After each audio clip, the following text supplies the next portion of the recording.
Inochi no Spare is an Nakige and kinetic visual novel, probably the most popular visual novel created by AKABEiSOFT3 as a developer. There are other popular titles in the West, like Guardians of Daybreak, are mostly just publications from them. In today's video, I will give my take on Inochi no Spare, so without further ado, let's get into it.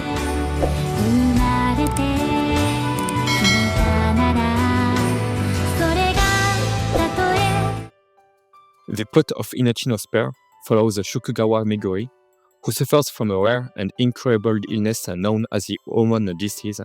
At this point, no one knows its cause and there's no real treatment for it yet. The only option, with a slight chance of success, is to undergo a heart transplant. But finding a compatible heart is nearly impossible. That's why Meguri's sister, Ria, was born as a designer baby so that her heart could be used as a spare. Other than their family, only Meguri's best friend, Ryoji, whom we embody as the protagonist, knows their painful secret. Unfortunately, he also suffers from the same disease and bears deep trauma because of that. As time runs out, emotions waver, and difficult choices must be made. The premise may seem simple, and it is, but what makes Inochi no Spare stand out is its execution. The story unwinds through the relationship between Ryoji and Meguri, as they grow more and more attached, eventually developing a romance. We go to school with her, spend time with her, and even make acquaintances with her family, something that is quite rare in the visual novel medium. Generally, in these kinds of stories, we only get to know the heroine without giving a second thought to her family or even the protagonist's own. We get more insight into Ryoji's family, particularly his father and his late brother, who succumbed to the disease, but unfortunately it fell short of my expectations, as no real conclusion is drawn regarding this relationship.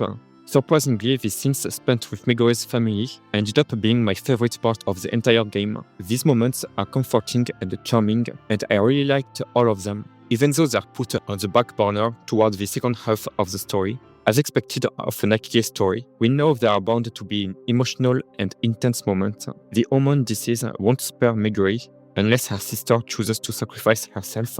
I found Ria quite annoying as a character, to be honest. I get that she wants to give her life for her sister as a designer baby, but no matter how many times we spell it out for her that we don't want her to do that, she remains stubbornly adamant about it.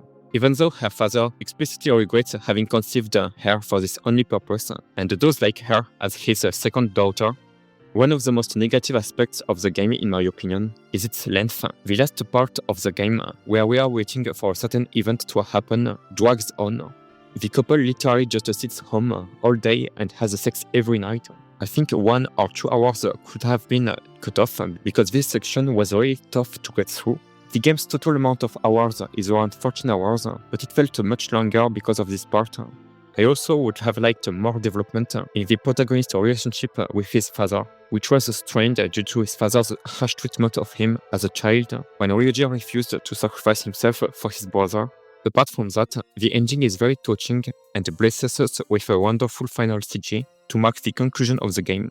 But what's for sure is that this game is sure to make you shed a tear at some point.